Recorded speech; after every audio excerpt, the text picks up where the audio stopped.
You are listening to the Enormocast. The royal we here at the Enormocast want you, dear listener, to know that while making some of the best and most reliable climbing gear in the world, Black Diamond is also supporting the climbing community in many bold and generous ways. Of course, Black Diamond supports big players like the Access Fund, but also littler crews like the Salt Lake Climbers Alliance. That support can look like wads of cash, amplifying an org's messages, lobbying politicians, or taking stands against billion-dollar boulder-destroying gondola projects. Basically, it's Black Diamond pushing their weight around to protect access. And the climbers at BD have not just talked the talk with BIPOC climbers, but partnered with Climbers for Change to offer Jim DeCraig grants to underserved communities. They have joined with the AMGA to offer SPI and Rock Guide scholarships that include door-to-door funding for participants. BD also supports other affinity groups including Memphis Rocks, the Adaptive Climbing Group, and She Moves Mountains. And the environmental orgs they support are too many to list here. So if you want to know how the folks at Black Diamond are walking the walk for the community, go to blackdiamondequipment.com and search under About Us for more information on where they're helping out. And maybe make a suggestion or get involved yourself.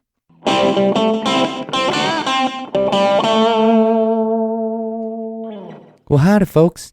It's me, your Yeti Yonder water bottle. And I hope you don't mind me woodshedding some of these tasty blues riffs while we talk. Now you might be thinking, well, golly, Yonder, you play guitar too? You're the most amazing water bottle I've ever laid my thirsty eyes upon.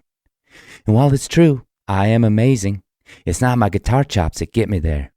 It might be my convenient and clippable handle. It might be that I come in several sizes, but I'm betting it's my 2 holes that make me amazing. I got a big hole for filling and a small hole for swilling. And that big hole means you can drop in your drink mix, ice, or whatever other special potion you think might get you to the chains. Also, when you forget about me in your pack for 3 weeks, it makes cleaning the scuzz out that much easier. And then, the small hole means you can enjoy splash-free guzzling after that particularly cottonmouth-inducing lead you just sent, you sick bird. Check me out and all the amazingly well-built and innovative products at Yeti.com or a fine outdoor retailer near you. And tell them Yonder sent you. No, seriously, try that and see what kind of looks you get. All right, boys, let's take them out of here. 1, 2, 3.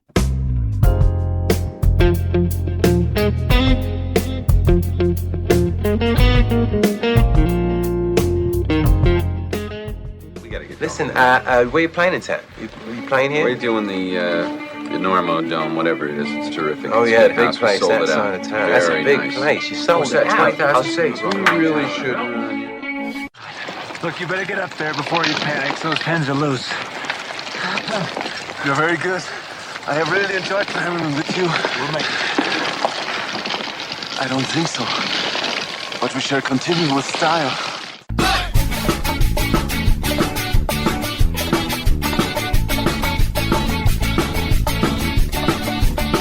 Good weather, bad weather. Now or later, anytime for climbing. Today's show is brought to you by Black Diamond Equipment, La Sportiva, and with support from Maxim Ropes. Maxim has been keeping the Enormocast off the deck since 2012. And now, we can also thank the chill folks at Yeti. And don't forget our charter sponsor, Bonfire Coffee. Go to bonfirecoffee.com and enter Enormo at checkout to get a great deal on great coffee and to support the Enormocast. And now back to the show.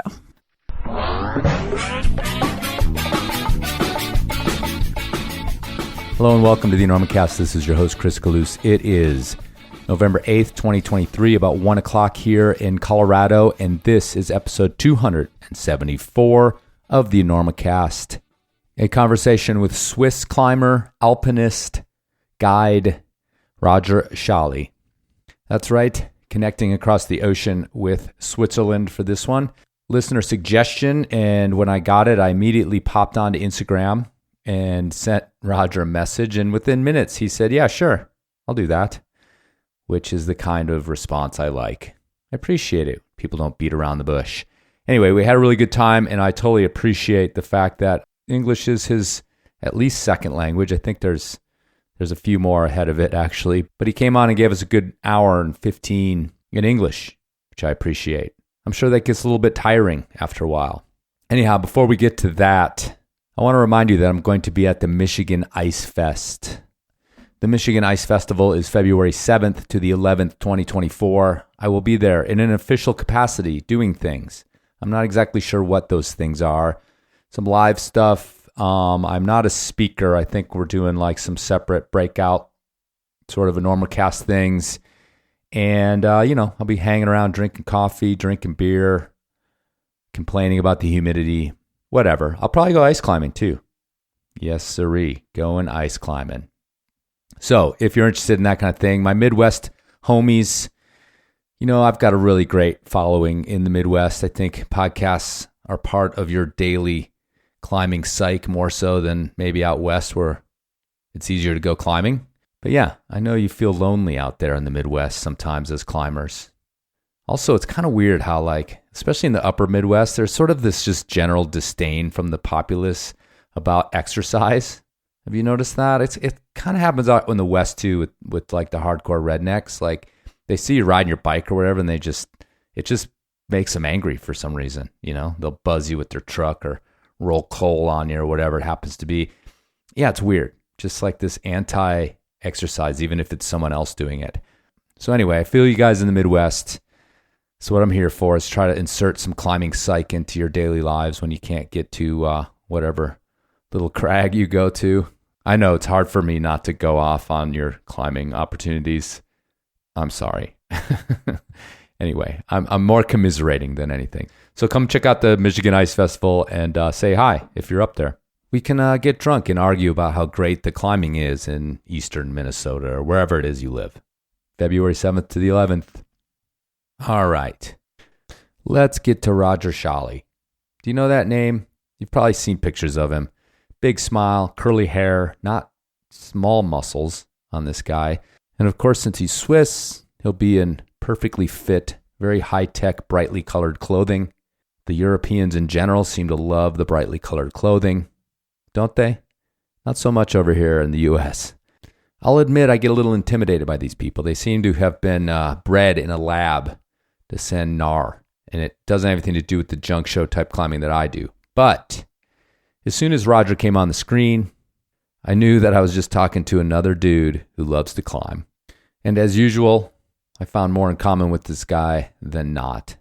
Isn't that beautiful? Climbing brings us all together. And Roger brought it with some deep reflections, some great stories, some good laughs. Even though he was running a language that he's not used to, gave us a full, solid, cross-cultural Enormocast here. So I hope you enjoy it. This conversation with Roger Schaeli.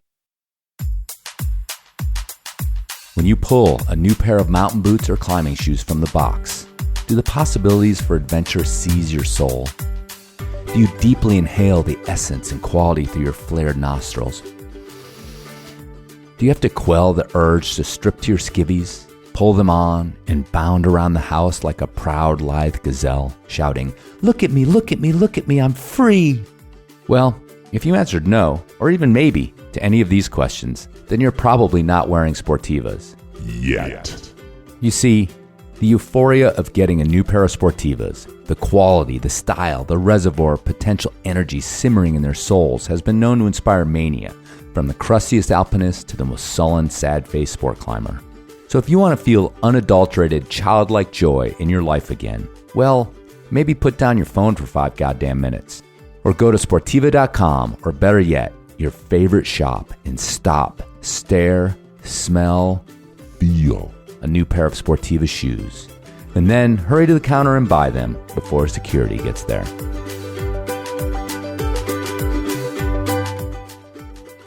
They throw around this Mr. Eiger thing in some of your media. I don't know how you feel about that, but certainly the Eiger is this magic mountain for you.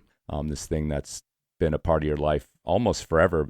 Yeah. I mean, were you actually born there under the Eiger on its slopes somewhere, like maybe in one of the Bivy caves? I'm not sure where that comes from, but how close was your upbringing to the sort of shadow of the Eiger? First of all, this Mr. Eiger is something kind of which doesn't came from my side of all. I know, I'm sure it There doesn't. was never a Mr. Eiger, and there will never be a Mr. Eiger. Eiger is himself, and he's always just humble. Right. And yeah, especially on the more serious central route, there is always a big adventure. It's different on the sport route. But I grew up 2 valley to the north, and I could see always through the Eiger North Face. It's a obvious big wall, and which I was dreaming since I was a kid. When we had this long ridge walk with my father, and yeah, then I started to climb with him, and later I moved to Interlaken and was living in Grindelwald, and with 18 or 19, I climbed the first time the classic Heckmeyer route. Yeah, this was my entrance to this long journey and through all this history. The history is such an important part of the Eiger. Early on in my climbing career, I read, I don't know, one of the books, The Murder Wall, The Mordwan, something like that, one of the historical books. And, people on this show, I think, are relatively steeped in climbing history, but in case we're not, I mean, the wall had this tremendously tragic reputation for decades, having, the first multiple attempts end in tragedy, some of the most famous rescue attempts and things in alpine history, really, with like Tony Kurtz and those things.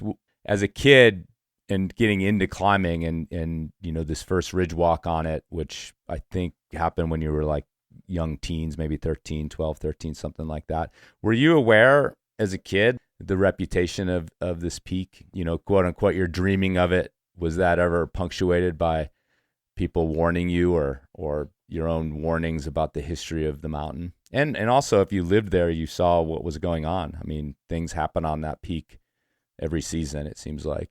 Honestly, no. I mean, if you raised up or grown in the bottom of the Eiger in Grindelwald, there, of course, all the bad stories. And back in the days, the mountain climbers, there were farmers, and for them it was kind of not really allowed to rescue people like Tony Kurtz back in the days. And even in my generation, around 2000, there was still just a few little climbers. They touched the North Wall. I was not grown up in Grindelwald, so I was just young and free, and I felt living my dreams and felt like undieable in these days when I started climbing. And yeah, I didn't really care about the history. I just climbed, and I knew there was a lot of bad stories. And later on, I could double Tony Kurtz with some good friends like Simon Antematten. And later on, I realized that there is a way more story and dramas in the Eiger.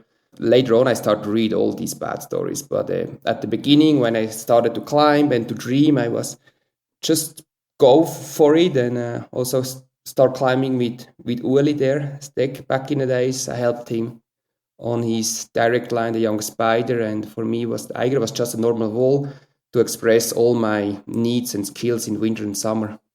It's an interesting thought to have this centered climbing culture that I think that, you have in that region. The Alps are literally, as far as modern climbing is concerned, we call it alpinism because of the word Alps. It comes from there. And I don't think we really have such a place or a culture here in the U.S. where people are living sort of under these things that have been a part of everyday life. So can you describe a little bit about that culture? I mean, was climbing something that was a foregone conclusion for you as you were growing up? Did your friends of your age have the same kind of desires that you had, or were, like most places here in the United States, was being a climber, especially, this was a few decades ago, was it still a bit of an outlier to be a young kid of 10, 11, 12 dreaming of these sorts of things?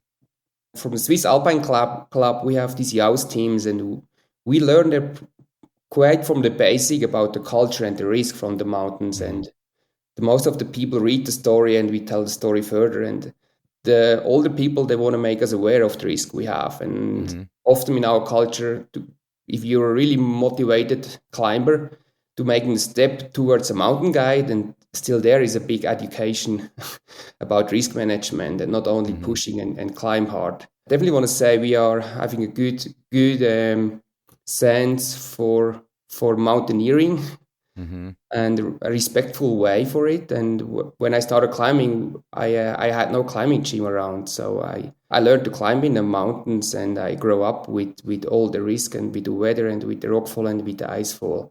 Yeah, somehow I'm still here. I mean, I really tried to risk management my life, and I had a bad accident when I was 16.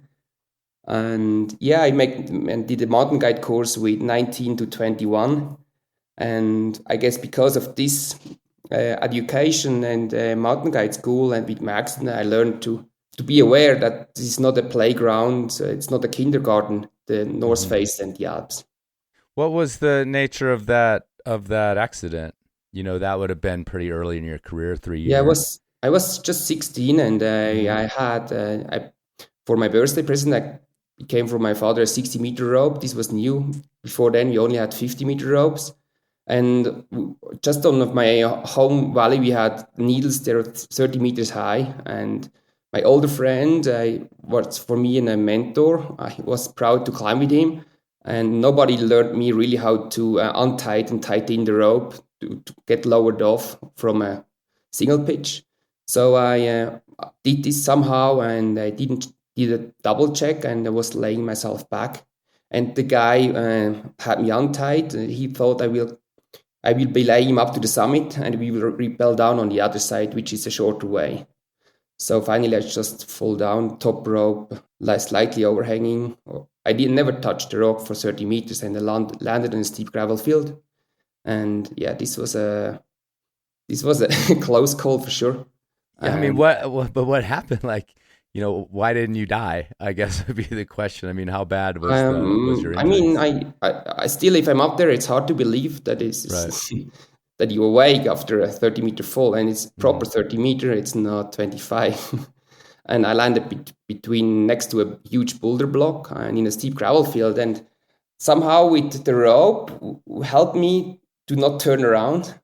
And my friend, he told me he touched me at the last moment, and I landed on my feet in this steep gravel field, and I just had 2 open broken legs, and that's it. And yeah, that was about my first really intense bad climbing experience. And I had just finished my obligatory school time and hoped that I can climb the whole summer. And my first thought was that I can't climb this summer. So I was still in this really young, unstable mode, which my biggest problem was to give my friends my 60-meter rope when they were visiting me in the hospital. And I had never the thought that I could lose a leg or couldn't walk anymore. Wow. So you have 2 open fractures of your legs. No, it was only one. Oh, one one. was really bad, and one was normal, but I had 2 broken legs. Yeah. Okay. 1 open fracture.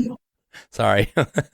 And the other leg broken, and your first thought is like, oh man, I'm not going to be able to climb anymore this summer. Yeah. No, I still can't believe that this was I was really psyched for climbing. Okay, awesome.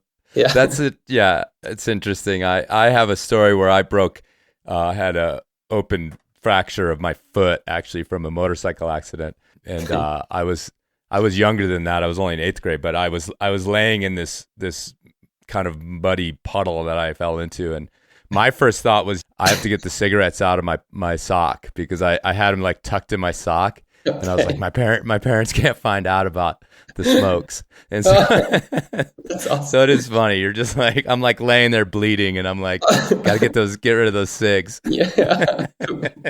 That's a good story too. Yeah, you're like immortal. You're just like, I'm gonna be fine as long as I don't get in trouble. And you're gonna be like, hopefully I'll be able to climb again this summer. But well, that's an intense, way to kind of be introduced to the dangers of the sport. And I mean, what about the residual? I mean, you've become this incredible workhorse mountain guide. Do your legs ever bother you in that sense, or were you young enough to mostly just to heal up? I guess I was insanely lucky. I mean, I was just lucky with the doctor. He had a good day, and yeah, I was waking up in the hospital, and I asked the guy when I can climb again, and then all the doctors, there were 4 of them, told me you have to be lucky if you can walk again. Maybe if you have an infection or anything, we need to have make a transplantation with the skin and stuff, and maybe it's a high chance that we have to make your leg stiff. In the worst case, we have to take it off. So I realized that this is not just a little accident, but my mom took a lot of care about the infection, and it healed really fast. And I went for a while in a wheelchair, and I started my apprenticeship as a carpenter and in a wheelchair. And they looked at me quite with big eyes if I'm not in the wrong schoolroom on the first day, and said, no, I will walk again soon. So, but then I started to climb after 6 months slowly, top roping. But somehow I often feel like, Uli started to climb on the same mountains. He just grown up on the other side, and he started already free solo scrambling and climbing. And this was kind of something which inspired me from the beginning. But from this moment, it was a small agreement with myself. If I have the honor to climb again without big problems, I will take way more care and not climb free solo and stuff like this. And somehow pretty sure because of this accident, I'm now 45 years old. Because if you're 20 and you feel like undiable, which I didn't felt anymore, but Uri definitely felt like undiable. And I climbed sometimes with him, and I often have seen how much he pushed and climbed on the edge. Yeah, I guess on the other hand, I was lucky that I had this accident. Sure. Yeah, like I said, an early warning to the dangers. Yeah, I mean, and to do as much climbing as you have done and be 45 is it's not. I've even read, you've felt that, of course, luck comes into climbing, but decisions are also the basis of how we navigate through the mountains, and a little bit of luck and good decisions. You've arrived here at 45, and I hope, I'm certain that you appreciate that. Yeah, I do. Often I thought I just do it a little bit better if other people had accident, but at the end you just realize you're in the same boat. We're all in the same boat. People, they do mountaineering, and you just realize this if you get older. Yeah, especially someone who climbs. I mean, you were talking about the middle area of the Eiger, famous for rockfall and things like that. And there's a point at which you're in a bit of a shooting gallery when you're in the big mountains, and anything can happen, so to speak. Yeah, no, it's true. I lost a lot of friends, sadly, already. Yeah, the list is long, too long. Yeah. I mean, I do this podcast and talk to alpinists all the time, and that's just a fact of life and a fact of death in the big mountains. But before we go too deep here, we're already into like the shaking our heads wondering phase of the interview. But so let's take it back just a second to again your beginnings. You talked about climbing the Eiger at 18. I don't know if that remains a special ascent for you. Was it other than being the first, did you feel like it was an important moment for you? Yeah, it's a breakthrough to climb the Eiger for me. Yeah, Heckmeyer. I had a lot of energy for sure, but I didn't have until then the climbing partner, which I could make the step forward. I tried a lot of time on the northeast side, which is the Lauber route called, and this is a super condition depending route, and we had often bad condition, too warm, too cold, and storm came up. And finally I was climbing with Uli on Young Spider, a long day, and I opened also a page, and he opened a page, and then it was this super exposed pitch to the spider leg, and I thought, yeah, I can try, no worries. Finally, I did the first part, and after maybe a couple of meters, I could protect myself. We had there a bolt machine with us, hang on a sky hook and try to get to this ice spider leg. And finally, with this dry tooling climbing, I had a pretty big fall, and I landed head downwards. And it was already 3:00 in the afternoon, and Uli said, yeah, maybe it's time to go down, because, in the 3:00, the snow and rockfall starts because the sun hits the summit ice field. And yeah, this was a super intense day for me, and I could observe the condition again in the Eiger North Face, in the Heckmeyer route, which I never climbed on this moment. And we rappelled down to this big Eiger window, and I just tried to find another climbing partner for the next day. And I called all my friends I ever climbed with, and then with an older friend who was already mountain guide, Marcel Frank, he was ready to jump in the car and drove up to Grindelwald, and we met on Eiger Glacier. And the next day we climbed the Heckmeyer route in a day. We took, 15 to 18 hours, more 18. And we ended up totally destroyed on the summit. It was way harder than we ever expected, and also the way down. And we slept on an Eiger Glacier in the toilet, 4 o'clock in the morning. And from this moment, I was just blown by the lengths and the difficulty and the exposure of what the Heckmeyer route can happen. And it was a new dimension for me, for sure. Yeah, I mean, did it build respect for that era, for what those guys did, with the tools they had and at the time? Yeah, it's crazy. Now, finally, as I already said at the beginning, I'm not a big reader, and I don't follow all the book of Messner and Bonatti and who else. Right. But if I climb the route now, even more before, or even in Patagonia, I definitely love to know the story. And it was just really insane that they climbed the mountains these days with this equipment. On the other hand, it's always hard to compare mountain ascents, even in our days, if you haven't been there in this season, especially in this year with this equipment, with this condition. So I have a big respect, but I learned it doesn't make sense to compare. It's hard to imagine because it's too long ago. And the mindset after the war or during the war, and they felt undieable. They were just on another planet, They were willing to take all the risk, and finally they were the first. They did it. Yeah, that's an interesting thing that I was just thinking while you were talking. Literally, is that I was like, the other thing is that for whatever reason, they seem to not. I mean, death was more likely than not, and they still went up there. We all deal with the risk, and on this show we talk about risk management, and it feels like that era leading up to the actual ascent. Yeah, they just threw caution out the door, and it was summit or die kind of an attitude that maybe that's been mythologized, but the statistics seem to back that up a little bit. Like, and you mentioned the war, and there was the period between the two wars, the World War I and World War II. That also spawned those first attempts on Everest, and a lot of those guys were veterans from World War I. And that war in particular, I think, made you have this whole different relationship with death. If you were sort of in the trenches and things like that. But at the end, it was just the right timing. There were really strong climbers, and what I often underestimate, that they really climbed hard back in the days. I mean, they were athletes. So 5+ is more 6A now, and the leader is climbing free solo with a rope under his wrist. Yeah. I was kind of surprised. If I climbed the classic route, I really have to climb up here with this protection. Right. And then, I guess they were kind of mentally just better prepared to get through such a hassle.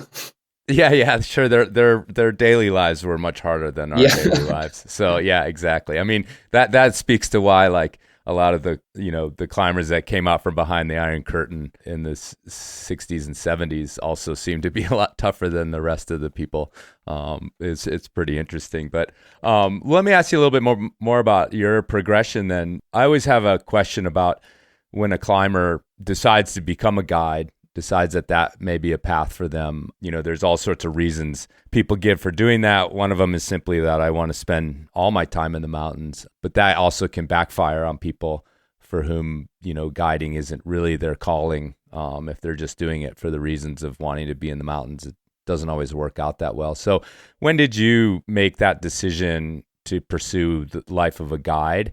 For me, I was with 10. No, I was 12. it was one of the rare summer holidays we had with my father and mother. We were in Zermatt and he climbed the Matterhorn.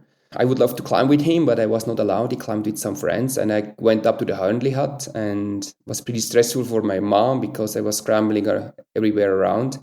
And finally, I could see these mountain guides who climb the Matterhorn, and they get paid. And I thought, that must be the best job ever, you know. You do whatever you love and you get paid. So finally, I wanted to become a mountain guide since I was 12 years old. And we have to do a first apprenticeship before you can start education as a mountain guide in Switzerland. That's why I did the carpenter first. And with 19, after the ski teacher education, I started becoming a mountain guide. And I still realize I guided between 20 and 30 a lot. I guided 12 times the classic Heckmeyer route with clients. And these days I start to guide a little bit more. And yeah, I have the combination to really love climbing for myself. And this is amazing. And if you want to make big climbs happen, like on the Eiger, you need the time to be kind of a professional climber. But from my natural, I'm more a mountain guide than an athlete, because an athlete, you have to carry, especially in Switzerland, in the Alps, a lot of pressure. We have a lot of people that make a living out of it.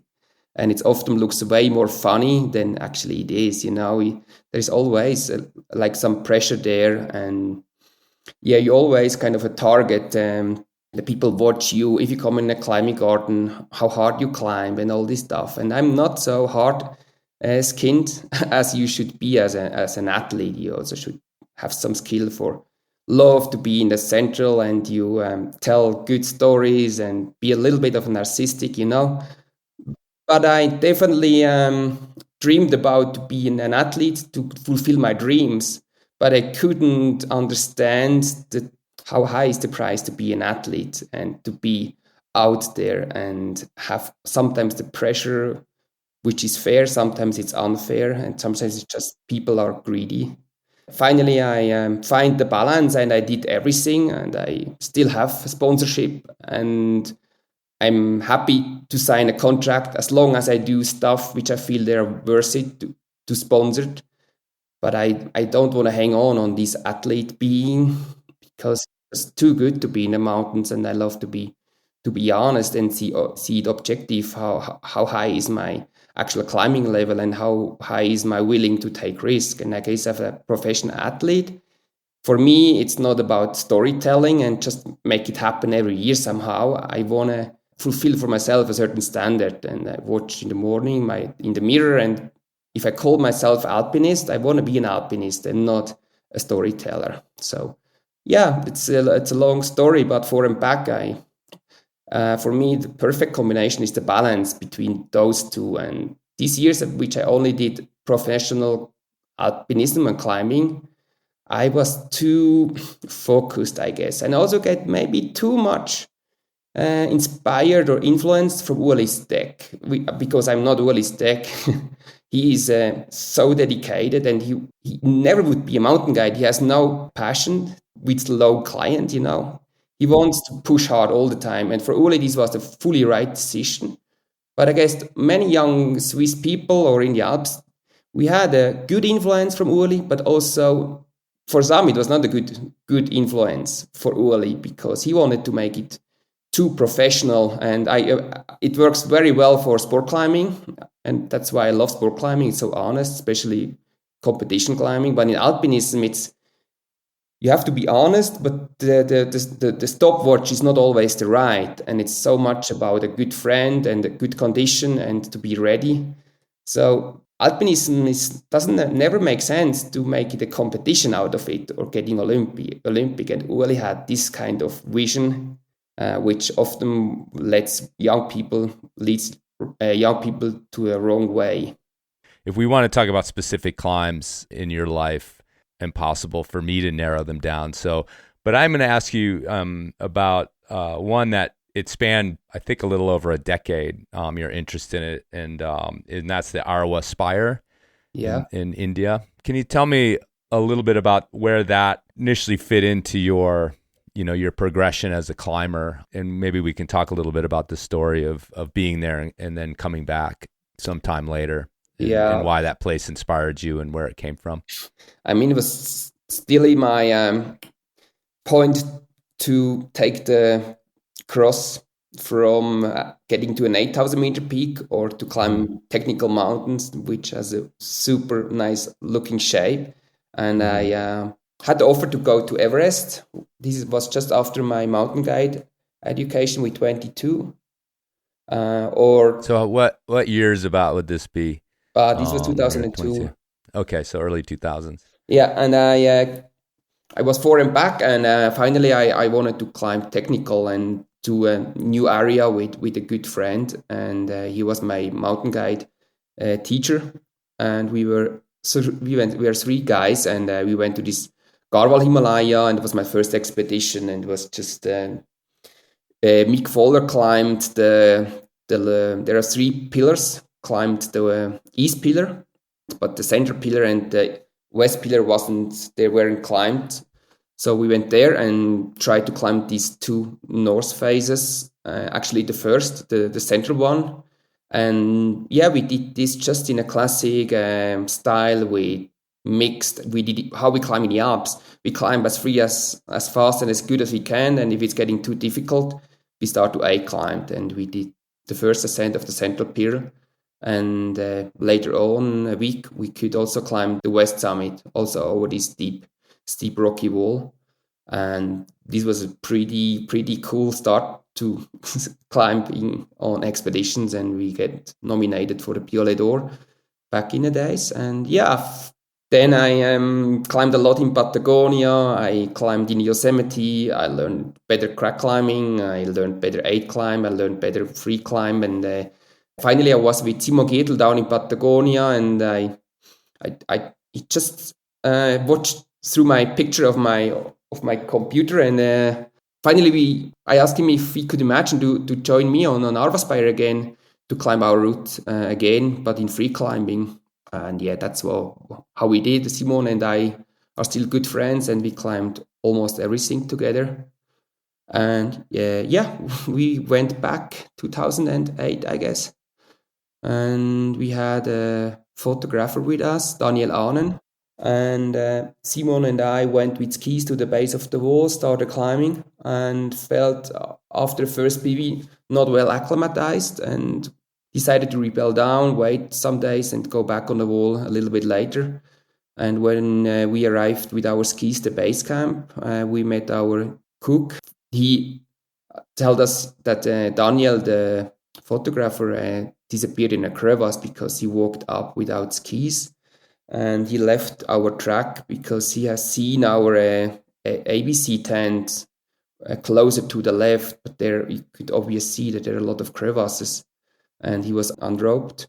And yeah, in the night he went up to this crevasse, Simon and I, and found the hole and started to rappel down, and we could see it immediately that this is a super deep crevasse. And I rappelled down maybe 20 meters.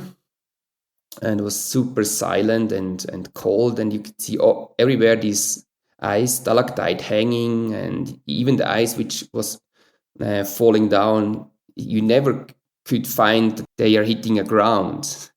So it felt like this hole felt almost endless deep. And I went up to Simon, and we didn't really have to talk. We knew, we could feel that there is almost no chance that Daniel is still alive. And it was kind of a really dramatic moment. We were on our knees in front of this crevasse, and it's blue, crystal, cold night, and we were both crying for a while.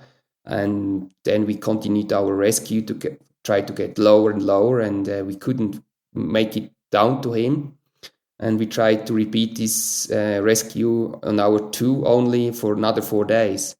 So on the 4th day, we went to a little notch where some snow gets stuck. Then I found a broken pole from Daniel, and our rope was more than 70 meters until this point, and I could break this snow bridge, and snow still fell down far to the bottom, and I couldn't see with my headlamps that there is any Daniel or any ground. And this was the moment which I pushed so hard, and we also were pretty exposed about the ice which was hanging above us, that we could get hurt or even bad injured from this super weird crevasse we were hanging way below.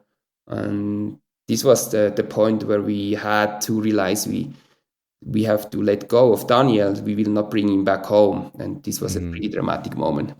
It would be a terrible thing to have to decide, but there's a point at which you have to make those decisions. And I mean, whether it's in searching for someone in an avalanche or anything like that, people have faced that decision. How did it affect you going forward as a climber, or, in the months home afterwards? I mean, it still was pretty intense because I was in North Germany by Daniel's girlfriend and her mom, and I wanted to explain her what's happening. And if you come home as a professional alpinist and we're standing on a glacier, and you have to explain them that you not even make it down to their son or their boyfriend, not even to bring home, that's a pretty bad moment.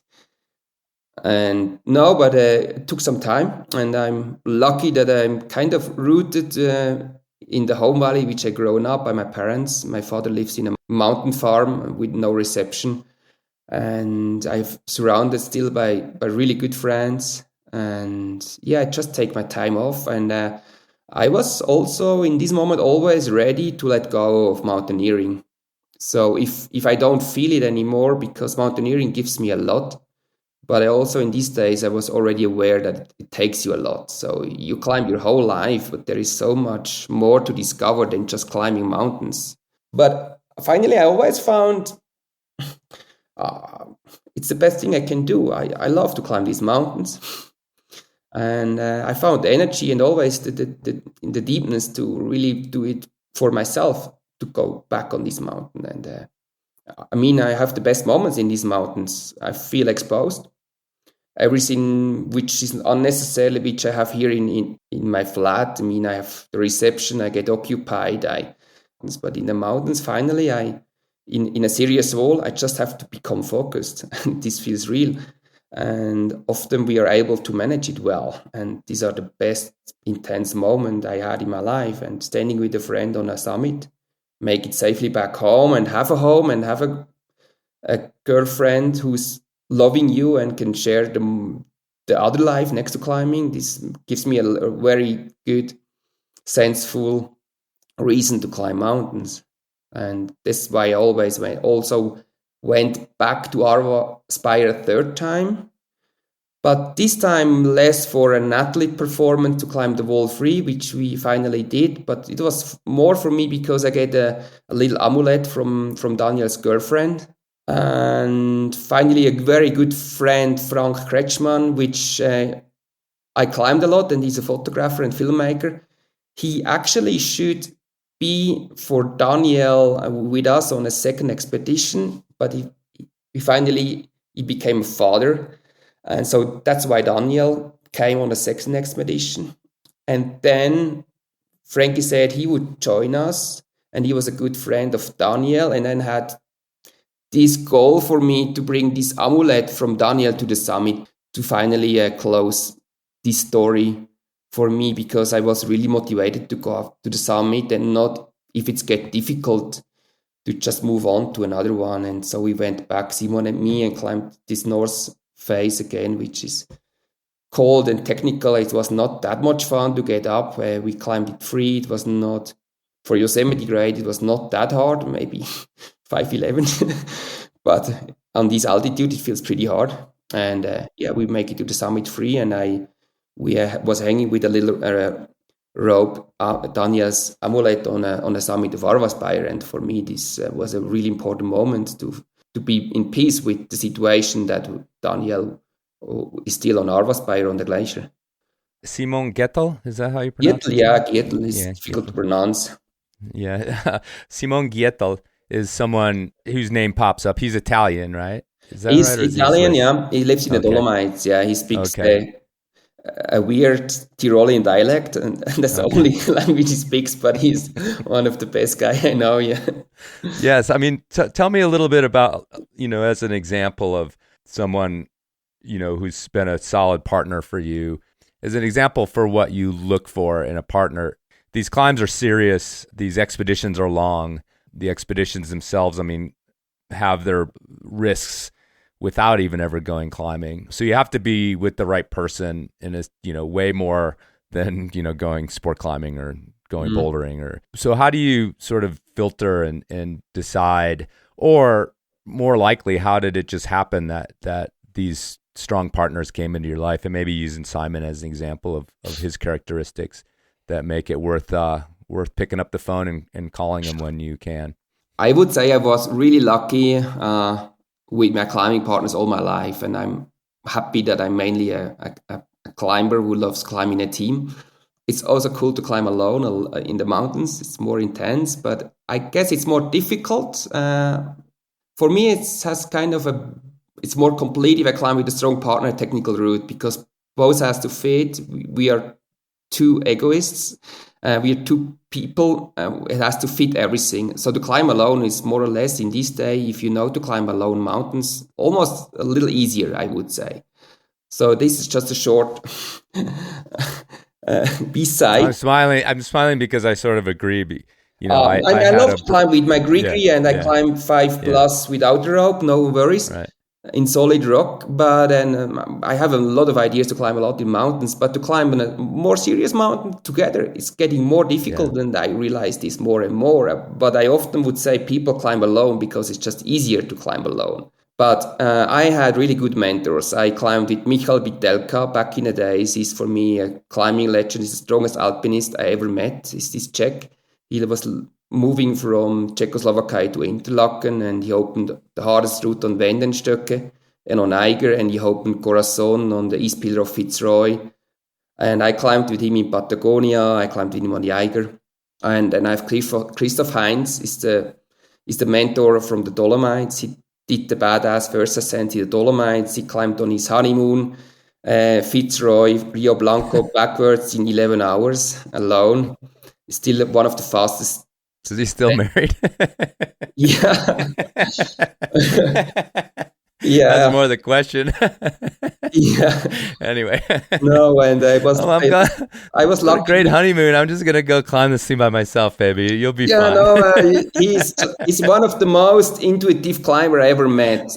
Cool. Yeah, and I mean, I had influence on Robert Jasper. I have influence of Walter Hungerbühler. He was the guy who first climbed Ferrari route solo. So these were my mentors, and I learned a lot from them. And once I want to climb the 6 North Faces into winter while I was guiding, 2008, and I wanted to climb the Trecime North Face with Christoph Heinz, and we started, but he felt really sick, so he had to bail.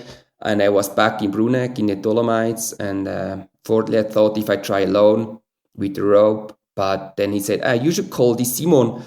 He's super motivated. And I called him. We met in the morning by this gas station, Erna's gas station called, which every mountain guide has his coffee, and it's just a meeting point. We went up to the Trecime, we climbed it, went back 4 o'clock again by Erna for another coffee. And this was our first climb together. And even if I just understood later on that if I speak my Swiss dialect and Simon speaks his Arntal dialect, I always thought, okay, he speaks dialect and I speak dialect. I understand him, but he will understand me for sure. But later on in Patagonia, on a bad storm, when I started to speak Swiss German, and in Chaltén, when we were drinking beer and having fun, he was always fine with my dialect. And he said, yeah, it's okay, Roger. Yes. yeah. He always said, yeah. And back on the summit, he said, Roger, now you have to speak High German with me. Others then I get mad. And since then, I always have to speak my Swiss High German. But we understand each other without really the same language. I mean, it's just, it feels like a little brother. And he's just in his bubble pretty much. I mean, he learned to be a professional mountain guide, to make an athlete, to make a living out of it. He can make really good stories and footage and videos, but he loves to be exposed in the mountain, and he's not the best sport climber, but he learned to handle these Dolomites, blitter, techie climbing, sketchy, committed, and he has the heart on the right side. And to find a climbing partner like Simon, and did 12 expeditions and 5 first ascents, and always coming back home as friends. Like now we went back on Meru a second time, which I tried with John Villanueva and Mathieu Menadier. And I realize again, to climb big mountains, it's just a matter of being surrounded with the good partners. And that's the key for sure. And as I said at the beginning, I was always super lucky. And I would say even you're a really good solo mountaineer, or you're really lucky in having good climbing partners. And that's what I am. Yeah, that's fascinating. I mean, one of the things too that I think when I was reading some other interviews and things like that is the word fun, enjoying yourself and having fun came up time and again. And as soon as, and it's honestly like as soon as the screen came on, it was like, oh yeah, that guy has a good big smile on his face and he's ready to go. And it's an interesting concept because I don't know if this sort of meme resonates in your community, but the idea of the type 2 fun has been this meme of the last few years of like, yeah, it's fun, sort of. It's fun afterwards. It's, there's times when you wish you weren't there because you're freezing and whatever the weather, the storm's coming in. But the fun part of alpinism is, again, it's just this like interesting concept. And I actually kind of wanted to ask you what that means to you, to have fun on an expedition, to have fun on a difficult climb, have fun even in a serious situation. I guess that's one of the key points. I started climbing, and some young climbing partners, if it became really serious, they became unfunny. So they start to almost yell and shout. And this felt really, I love to have a harmony. And with all these partners, even if with Michael Pitelka on the way up to Torek, we had a broken rope half a way up, and there was just, yeah, it's how it is. And we started to taping it and keep climbing. And with Simon, if he's hurting his feet or is hitting his leg really bad and he started to bleed, or we ended up in a storm, he's just yelling, saying to me, "It's fine." It means it's nice. Ironically, it's nice. And often we back in the days we started to in Patagonia has these social moments. We had sometimes a cigarette with us, even if we didn't really smoke, but we calmed down and we were in a stressful situation, and we could start to think, what is the next step really we have to do before in this shitty moment we do a wrong decision, or we were using snuff tobacco, or Simon was willing to bring a beer up to Passo Superior, and we always this kind of little bit of humor, like with Simon Antematten, the strong Zermatten guys. They always don't take it so serious. They know it's serious, but they can handle it very well. And like the same with the Belgian guys, I climbed quite a lot with Jean Villanueva. With Nico, they always keep the fun alive. And I guess that's the key, because every time, once a while in a big climb, you get in a moment where it's really unfunny and it hurts. And if you can keep some fun up and make a joke out of the situation, it's just shitty anyway. And then it calms you down and you keep doing the right decisions. And yeah, a good friend of mine, an alpinist, always said that you can't put a price on morale. And lived by that. And a beer popping out of a pack and in the middle of a hard situation is that's a morale builder, if you will. So yeah, also have some fun that cigarette or fun food. A right sausage in the right moment. All this superfood helps a lot, but you keep the mood. You have to keep the mood high. Somehow. Mm-hmm. Yeah, cheese and sausage. Sausage. It's what fueled all those old ascents we were talking about. Yeah. So it has to still work in some sense, right? So one of the things, I like to talk to climbers from Europe or any other sort of climbing community is a little bit about the differences, and it can be subtle when you show up to a place, I know you've climbed in Yosemite a fair bit, and sort of dip into an American, in that case, climbing culture that's it's set in these patterns that are so distinct and have been there for decades and decades. It's like the faces change, but the kind of attitudes don't. I was kind of wondering about your impressions of maybe coming into Yosemite for the first time. And again, like, even if you don't really follow the history, I think you can't be a climber without understanding what, Yosemite, for example, means to the climbing world, and at least have whispers in your head of some of the great stories and climbers that came out of there. So what are your impressions, or what were your impressions like the first time you came to the States, or walked into a climbing community like that?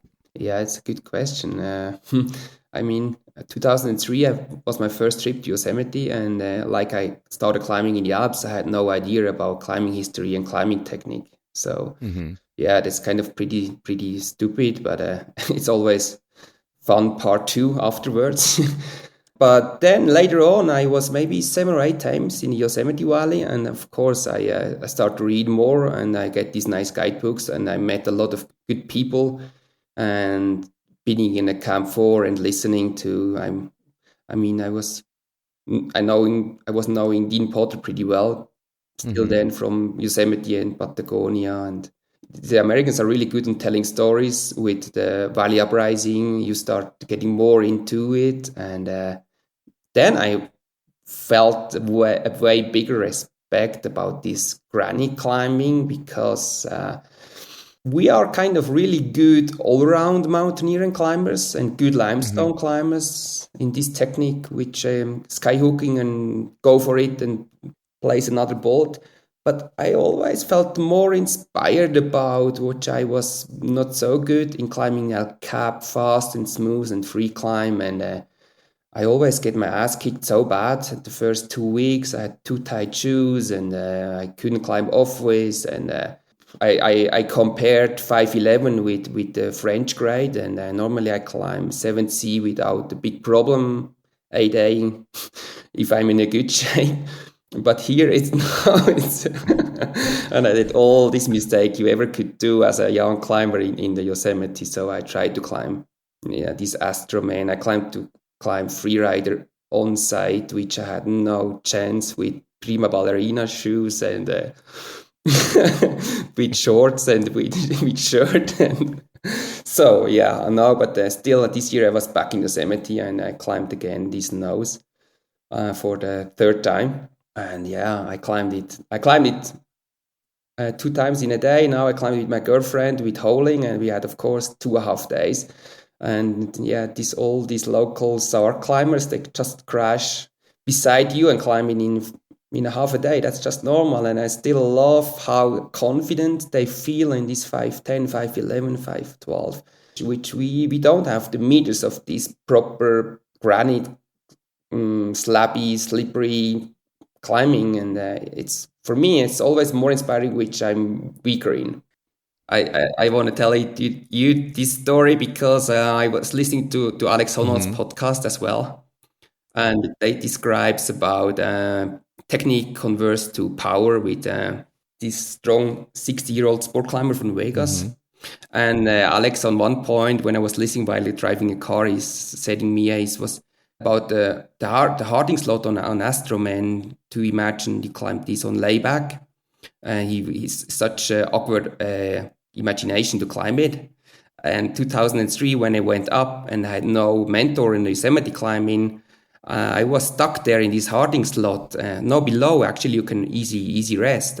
And I looked up to this huge slot and had fucking no idea how you mentioned to climb this harding slot. And yeah, I had my lady girlfriend, not girlfriend, mountain guide friend with me, and I said to Mary, "Oh, I will try to get out on layback."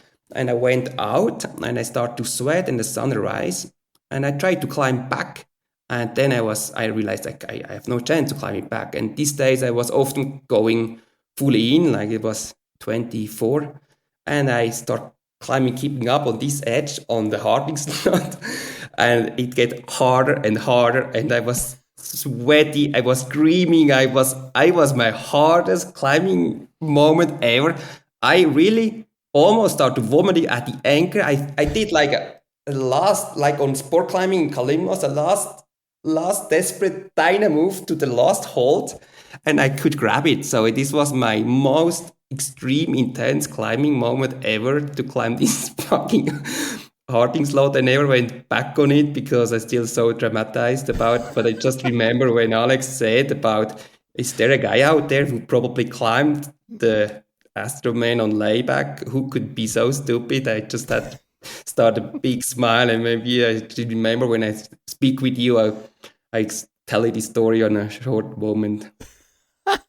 That's awesome. And what is not in there is how run out you were, because there at that point, I mean, the rope just disappears down the slot, right? Like there's nothing in there. Right. I mean, you have this. I didn't have a number 4 or 5, and even not a 6. So I don't even think that was what fit either. So yeah, you're going to take a huge whipper. I had a green down there and went out, and the rope goes. That's more than 10 meters. You're out there. Yeah. For sure. Oh, for sure. Yeah. That'd be insane. If you fight there for life, because if you fall, the holiday is maybe only the holiday is over. Maybe your climbing career. Right. So that's how I get my ass kicked so many times in Yosemite, and have a lot of these stories in. Whoa, yeah, it's good. I love it. I love to get my ass kicked. That's why I love Yosemite, maybe. So you've been to Yosemite a whole bunch of times, and obviously it influenced how you climb. Talk about learning to climb cracks and learning to climb on granite. Was there any sort of cultural influence? You mentioned being able to look at these just super confident climbers that are so casual on these sorts of things. Do you ever, when you go to different climbing cultures, what do you take back as far as like just the influence of attitudes about climbing, about how it's done, about how to approach it and things like that? For me, the American culture has kind of a bigger influence. I mean, the people seems to be more relaxed, and that's why I also love to climb in the US and in Canada. And often I feel like we're in Europe, everything is so tight and we are so close to each other, and the valleys are so deep and there's so many people in. There is not the room, and the people are too close to each other. And the American climbers, even if you met them then later on in Patagonia, some of them they take it really serious, but often they're more chilled. And of course, the American language sounds, as a Swiss, relaxed, more cool. If they speak, it sounds relaxed and confident. The professional culture is lower. I feel back in the days, there were people that just climbed for nothing, for food. Example, in the SAR team. And we in Europe, we have more the culture to having more backups, insurance, healthcare. And my older sister always said to me, how can you live like this? You have not, back in the days, and if you're older, you have not a rent with 65, because I still live like an American climber, I felt like, or people in Patagonia. But we had this influence, like I would say, from these athletes. I mean, we have this Roger Federer, we have these ski racers, we have this. It's more like a metaphor. We have this Uli Steck, and he's like really a machine. He's workaholic. I belong more to the culture and was more inspired to go for it and living your climbing dreams. And I really was always really inspired and love to hang out with these American climbers. And later on, I could learn a lot from Rollo Caribotti. He also climbed a lot in Yosemite. And I was more attracted if I was in Yosemite or Patagonia to hang out with Americans or Canadians than with the Europeans, actually. It's interesting. Yeah. Well, thanks. It made it sound good. I, sort of agree with that to a certain extent of what I've seen as well. And maybe it is like I wouldn't say lack of professionalism, but professional climbing in the United States, even at the highest levels, is, again, nothing compared to the sort of level of fame and pressure that can come with a professional climbing in Europe. And, people, we keep mentioning Yuli, but I mean, we can talk about Janja Garnbret, to like these international, full on hyper celebrities with their faces and names everywhere. That almost doesn't exist in North America, that level of fame that crosses over into mainstream, being sort of mainstream famous. So, but at the end, I guess you have just way more people and way more climbers, and I feel like in the whole history there were always these extraordinary people. They brought the climbing further, and often they're switching back and forth from North America to the Alps. And maybe had it on both sides. But often it's more inspiring to see further than closer. We have I realize now I climbed with the biggest mentors you can imagine in the Alps, like you would climb with Warren Harding. I had these climbers, but I didn't understood. I always was looking for people from the US, like Tommy Caldwell for sure, and now Alex Honnold, and I know this guy, but we just have the same people at home, and I was for a while more inspired by these people. They pushed the climbing to such another level. I guess. Well, it's interesting that you mentioned, people who switched venues and could come and do amazing things in both sides, because, I've often said on here that the history of Yosemite, two Bavarians had to show up to kind of kick some stuff loose and open the door for free climbing on El Cap, because I think at that time the culture was just sort of stuck in this repetition, and the Hubers had to come and be the new eyes that said, okay, here's what can actually happen.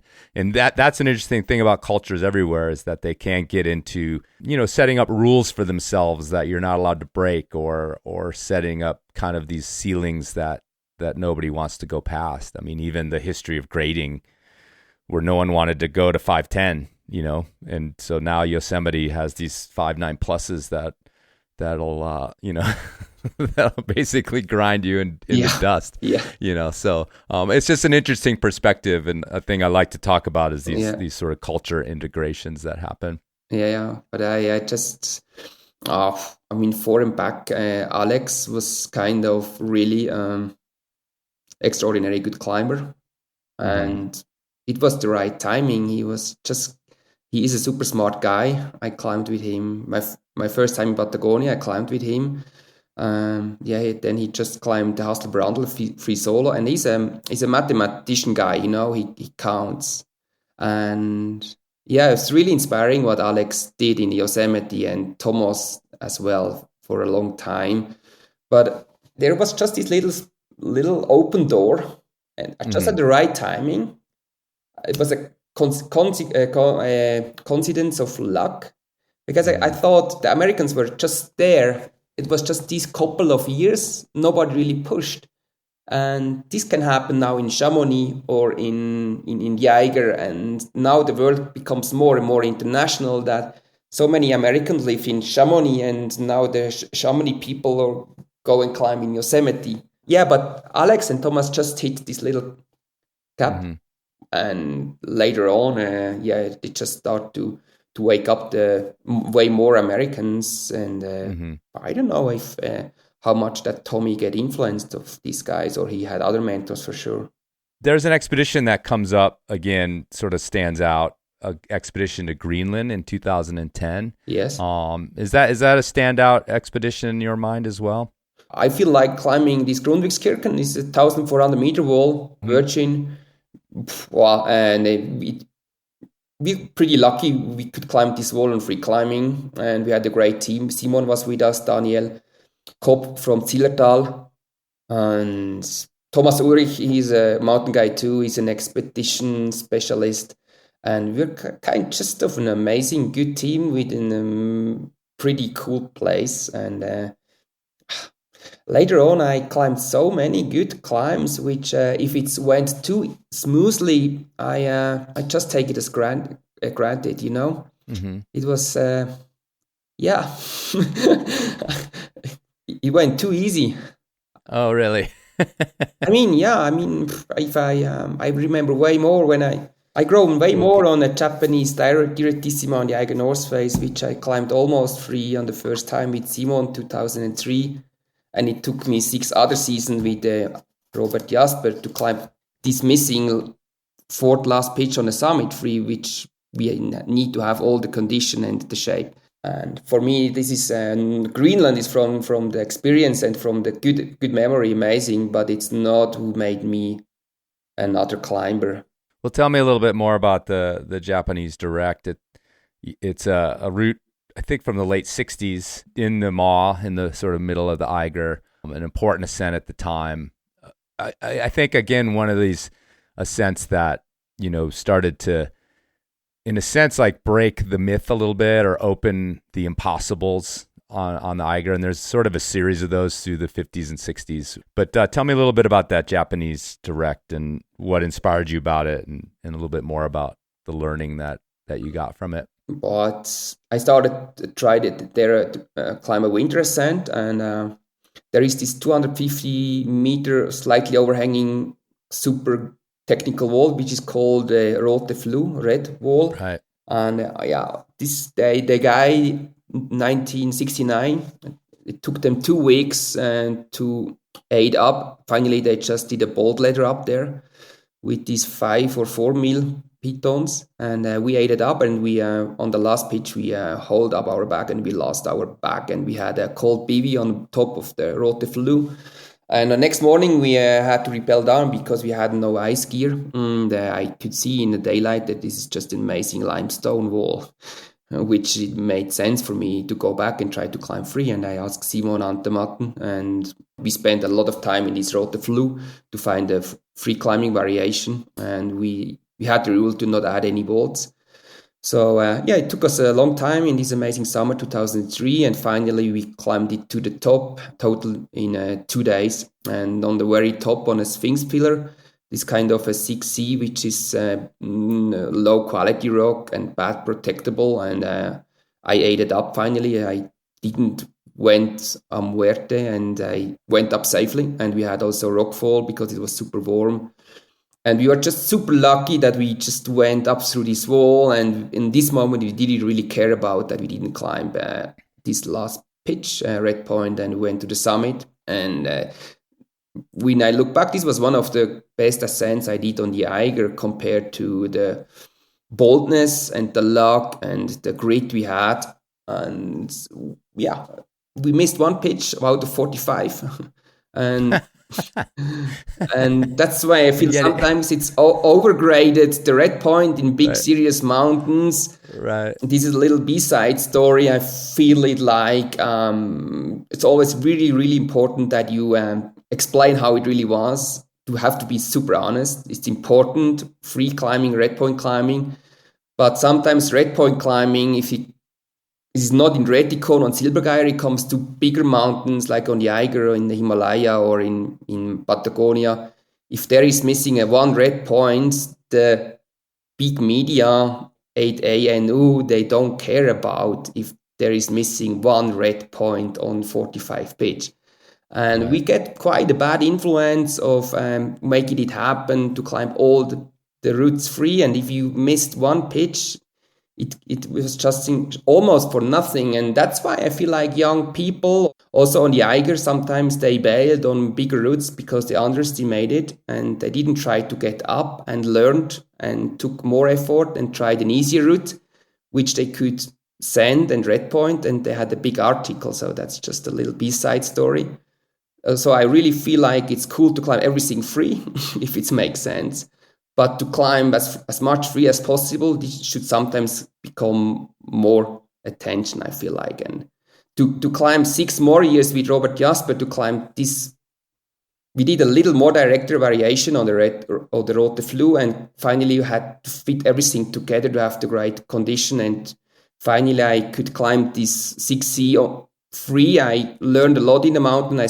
In the Eiger, I spent so much time.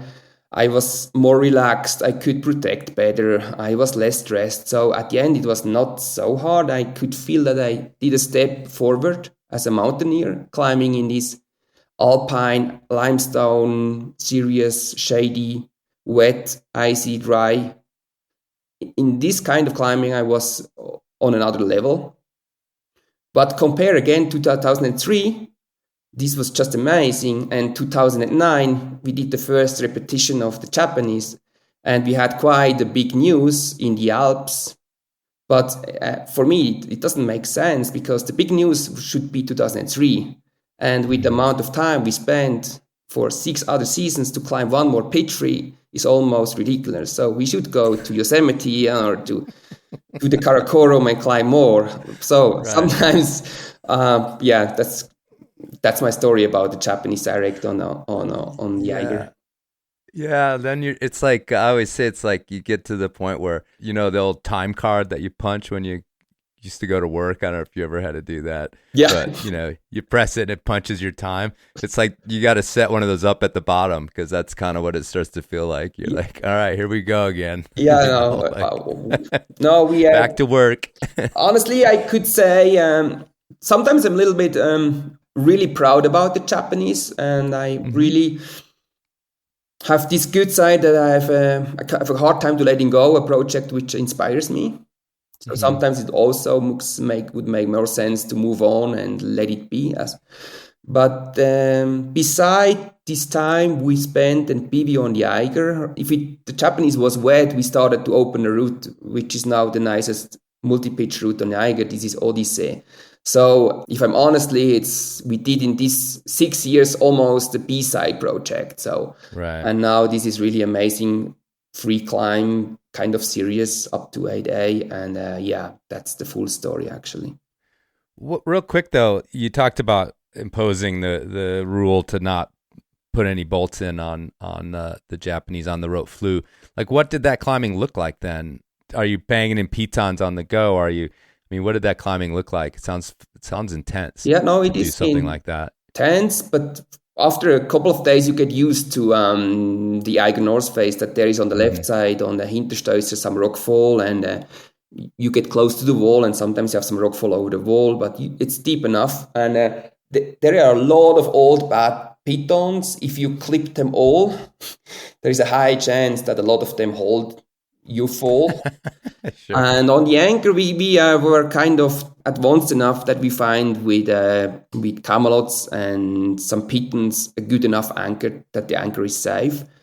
But it's still, I would say, more sketchy. And if you would just add some super good steel bolts, the whole spirit of this climb would be gone, I feel like. Because I know for me, I'm not the best climber, but I climb almost in the mountains obligatory the same rate that in sport. And that's what I did the whole life. That's why I'm good in it. That's why I'm not a better sport climber. And now, back in days, we had a long discussion with Robert that what's the next generation is doing with it, because they say there were bolts, we should add them. And we did the decision that we added 2 proper bolts on the belay anchors, that there is hopefully no need to add bolts in the middle of the eight later. So but right now nobody repeated this route, and but I guess for a really strong sport climber, which many out there, that's the rotary fluid to climb up to maybe 8A, maybe 7C plus. It's really fun climbing. It's good. But to climb now the top part, the skills to have everything on one go, it's, I guess, even if you have more stronger sport climbers, you have more climbers there willing to combine both sides of alpinism and sport climbing. So, you're 45, is that what you said? Yeah, 45 this August. So you just turned 45. We've been reflecting on, your survival being never guaranteed to get to this point. It's not what we typically would say is an old age. I'm 7 years older than that, and yet within the style of climbing that you do, and within climbing, you're creeping to that other side, a place that you never thought about when you were in your 20s. Someone who can reflect on multiple expeditions, close calls, lost friends, a climbing community that's changed. The Eiger itself, a moment maybe to reflect on how much that has changed, just due to climate change and it's a face that I think has probably seen very, very dramatic changes just since you started climbing on it. Definitely. So yeah, a moment of reflection, at the ripe old age of 45. Yeah. What do you think about in terms of keeping going with this lifestyle? What it's taken from you, what it's given you? Are you the type of person that finds themselves up at your dad's farm, disconnected and reflecting on this life that you've led? I had a pretty good life until here, and I'm super happy that I'm healthy. I mean, that's cool. Mm-hmm. I can walk, I can climb, and deep in myself, I realized that has a super big price to spend all your life in the mountains, because there, as I said already, there would be way more to discover in this world than just climbing mountains. But I love it, and I still feel that this was the right choice. But I don't overestimate it to be a climber and alpinist. We're just human. And often we're pretty egoistic, and we do always stuff for ourselves. We need support, we need climbing partners, we need sponsors, we need clients, whatever. And I love to give something back, just a natural circ. I'm really happy to give some advices to younger climbers if they want to listen. Sometimes they do, sometimes they don't. I was super happy lucky and thankful that I had good mentors. They still wanted to climb with me. I could carry more, climb faster, but they had the strategy and the tactic. And I would love to keep a good climbing spirit. And it's just because I love it. It's somehow senseless to speak a lot about climbing, but somehow that's also because I love to be here in this podcast. I feel like we are a small culture, and we will be rolling on, and it's always the same. But we have to learn from each other, and we have the chance to speak more openly from North America to the Alps and forth and back, and we know each other. I know so many climbers, and just be more honest. I would love that the people, the mountaineer, the idols are a little bit more humble, a little bit less narcissistic. Everybody has a little part of narcissism. But if you can see this, that you have it, it's fine. But if you don't recognize it, we are just surrounded by egoists, and we should have more people. They're more open and more loveful and love. I mean, that's what David Lama said. We don't need more successful people on this planet. We need more people with love to the next person. And yeah, sometimes I'm almost tired of all this communication and the egoistic people and climber and all what happened on the mountain. But somehow it's a part of me, and I love it too. And I want to do my best to give something back as good as I can as a climbing friend. Don't be too loud, but if you have really something important you want to say, just say it. And I guess we have a huge privilege, and one of the best activity which we can do as healthy people which love mountains and climbing. And the cool thing is that it's so wide. It's so wide, from a solo alpinist like Colin Haley loves to do it, to a sport climber in Kalymnos, to the strong boulder guys. But we all love the same, and that we understand each other a little bit better. This is which I love. I can help in the future. And at the end, I would love to become old, I often feel like 45. You haven't done it, but I still love to have some dreams and fulfill some project. I was still dreaming to do the Fitzroy Traverse. I climbed all the mountains there, 2 times Fitzroy and 3 times Cerro Torre, but it's maybe it's gone, but I still would love to climb hard, long multi-pitch routes. And I still love sport climbing, and I still love, if the conditions are good, for a good ice route. And I still dream to go to Karakorum, and I'm still guiding, and I'm flying a lot and paragliding, and I want to make myself aware that I bring it back home. And many older friends like Erhard Loretan or Norbert Jos or Uli Steck, they now Hermano Salvatierra died with 65. He was an idol of mine. I met him in 2002 in Patagonia the first time. He did all the badass first ascent of Cerro Torre, and now he died with a client on an easy climb. So we are all in the same boat, and we have to stay alive and speak with each other in a good way, but don't take it too serious and have some fun and have some self-ironic. I guess that's what I try to keep it up. It's like, I don't know, 8 in the evening there, something like that. Yeah. What's the next thing you're going to climb? Oh, I climb Port Route here on my local cliff. It's on a Panina Pass. Its height on 2,000 meters. And yeah, I mean, I am working on. You headed there tomorrow? No, tomorrow I'm a little bit in a shitty situation. I have the big honor to give a new presentation about the 6 North Faces, which I did with Simon in a row. But I get so stuck in my computer and I am scrolling pictures forward and back, and I don't get any further. And yesterday I could guide an easy climb in my local climbing area, 8 pitch, and it was just a super good day in this super good fall weather. So no, I get stuck in a computer in this good weather, and maybe traveling to my friend Frank Kretschmann to Nuremberg, maybe helping me a little bit to get out of the mess. And I met Alex Megos again and Dicky Korb and some friends. Right on.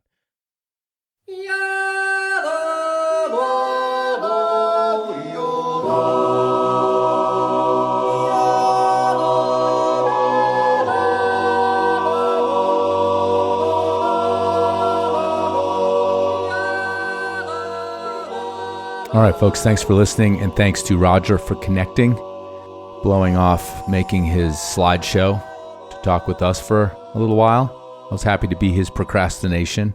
And if you want to find out more about Roger Schaeli, you can follow him on Instagram.